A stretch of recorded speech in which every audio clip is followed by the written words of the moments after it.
ऐसा कहते हैं कि greed is the root of all evils. लालच सभी बलाओं की जड़ है। और आज इंसान पैसे और झूठे भोगों की लालच में इतना अंधा हो गया है कि खुद अपना ही विनाश कर बैठा है। आज हम डेवलपमेंट के नाम पर कुदरत को जितना नुकसान पहुंचा रहे हैं वो अनबिलीवेबल है। आमतौर पर एयर क्वालिटी इंडेक्स होना चाहिए इतना, लेकिन आजकल दिल्ली का एयर क्वालिटी इंडेक्स होता है इतना। आपके आसपास नॉर्मल साउंड होना चाहिए 55 डेसिबल्स तक का ही, लेकिन इंडिया की एवरेज नॉइस पोल्यूशन की रेट है 65 डेसिबल्स। हमारे धर्मों में जहाँ प्रकृति को एक महत्वपूर्ण स्थान दिया जाता है, खास करके नदियों को तो माता का दर्जा दिया जाता है, और इन्हीं पवित्र नदियों को आज हमने नालों के समान बना दिया है। दुनिया में सबसे ज़्यादा कार्बन प्रोड्यूस करने के मामले में इंडिया नंबर 3 पर है और चाइना नंबर 1 पर। और इन्हीं दोनों कंट्रीज के बीच में स्थित है भूटान, जो कि दुनिया का पहला कार्बन नेगेटिव कंट्री है। हमें इस देश से सीखना चाहिए कि कैसे हम सिर्फ प्रकृति को बचाने की ही बातें ही नहीं कर सकते, लेकिन उसे एक्चुअल में भी बचा सकते हैं। भूटान में जितनी कार्बन डाइऑक्साइड प्रोड्यूस होती है उससे ज़्यादा तो कंज्यूम कर ली जाती है, लेकिन इंडिया और चाइना में जो उसका खामियाजा भूटान के निर्दोष लोगों को भुगतना पड़ रहा है। कैसे, उसके बारे में आगे वीडियो में जानते हैं।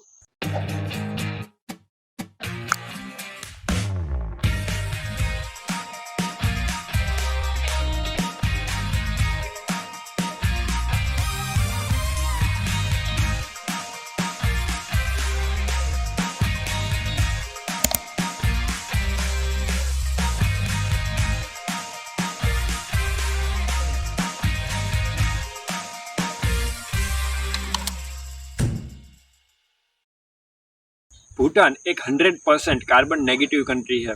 यहाँ पर जितनी कार्बन प्रोड्यूस होती है उससे ज़्यादा कंज्यूम कर ली जाती है। 1974 तक भूटान ने अपने आप को बाहरी दुनिया से कट ऑफ कर रखा था। यहाँ तक कि 1999 तक इस देश में एक भी टेलीविज़न भी नहीं था। लेकिन इसका मतलब ये नहीं है कि इस देश ने ज़रा भी प्रोग्रेस नहीं की है। ये कार्बन नेगेटिव कंट्री तो है ही है, लेकिन साथ में पूरे देश में फ्री हेल्थ केयर मौजूद है। और बाकी दुनिया में जहाँ पर सिर्फ डेवलप्ड कंट्री ही फ्री एजुकेशन प्रोवाइड कर पा रही हैं, इस देश में 10th ग्रेड तक सबके लिए फ्री एजुकेशन मौजूद है बिना किसी कास्ट रिजर्वेशन के। भूटान, जिसे द लैंड ऑफ थंडर भी कहते हैं, ये हैप्पीनेस इंडेक्स में भी आगे है। यहाँ की सरकार ग्रॉस डोमेस्टिक प्रोडक्शन यानी कि जीडीपी पर नहीं, लेकिन हैप्पीनेस पर ज़्यादा ध्यान केंद्रित करती है।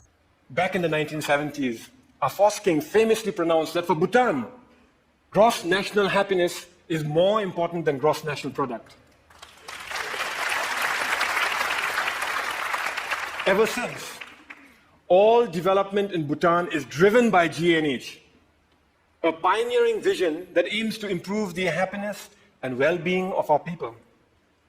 तो आइए अब आगे जानते हैं कि भूटान कैसे 100% कार्बन नेगेटिव बन गया। भूटान ने 2009 में ही कार्बन न्यूट्रल बनने की मुहिम स्टार्ट कर दी थी और 2016 आते आते इस गोल को अचीव भी कर लिया था।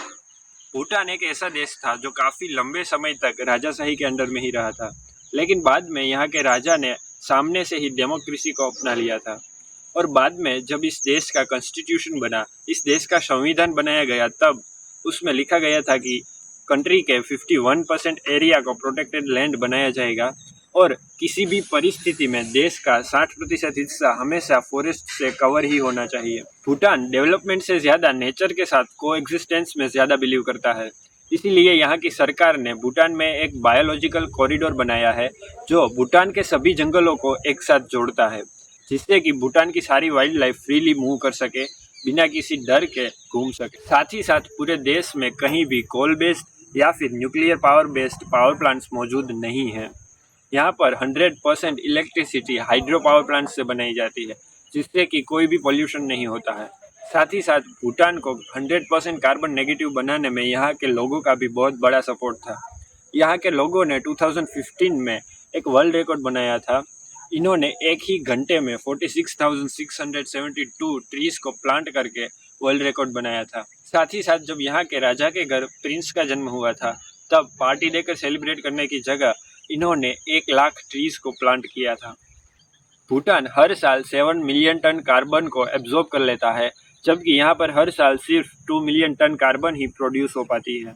भूटान का ग्लोबल वार्मिंग के साथ कोई भी लेना देना नहीं है, लेकिन इंडिया में और चाइना में जो पोल्यूशन प्रोड्यूस हो रहा है उसकी वजह से हिमालयन रीजन की बर्फ़ पिघल रही है, जिसकी वजह से भूटान में आए दिन फ्लड्स आते रहते हैं, जिससे कि भूटान की निर्दोष प्रजा काफ़ी मुश्किलों का सामना कर रही है। और मैं जानता हूँ कि इसमें आप और हम कुछ नहीं कर पाएंगे, लेकिन आप इस वीडियो को शेयर करके और लोगों तक भूटान की इस कहानी को ज़रूर पहुँचाइएगा।